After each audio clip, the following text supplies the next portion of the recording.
με την νεολαία μας. Ας ετοιμαστούμε τώρα να χαρούμε και να χειροκροτήσουμε τις ένοπλες δυνάμεις μας, τους φρουρούς της πατρίδας μας και τιμωρούς κάθε επίδοξο επιδρομέα. Προγονείς μας δημιούργησαν το μεγαλείο του Μαραθώνα, των Θερμοπυλών του 21, τους τριάμβους του 12-13 και το έπος του 40.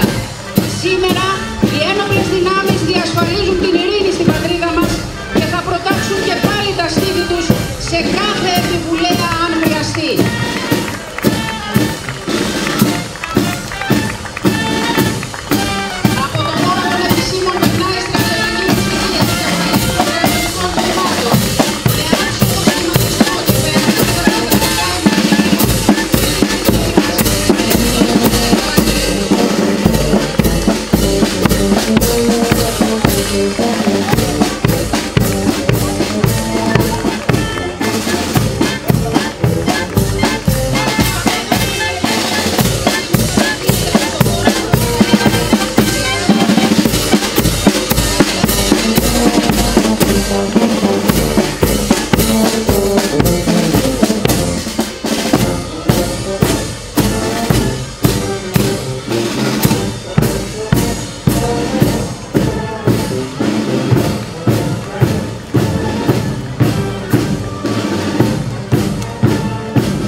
η παρέλαση της πολεμικής σημαίας της ταξιαρχίας, ρήγηση κίνησης και ενθουσιασμού σκορπά στο πέρασμά της. Είναι η σημαία για την οποία έχισαν το αίμα τους οι υπερασπιστές των ιδανικών της πατρίδας μας. Είναι η σημαία που κρατούσαν στα χέρια τους οι ήρωες του 40, όταν όρθωσαν το ανάστημά τους απέναντι στις δυνάμεις του ολοκληρωτισμού και κατήγαγαν την πρώτη ιστορική νίκη του ελεύθερου κόσμου. Σε στιβαρά χέρια των στελεχών των ενόπλων δυνάμεων κυματίζει αγέροχη γαλανόλευκη με το σταυρό.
ακολουθήσει η καθιερωμένη δεξίωση στο Δημαρχιακό Μέγαρο.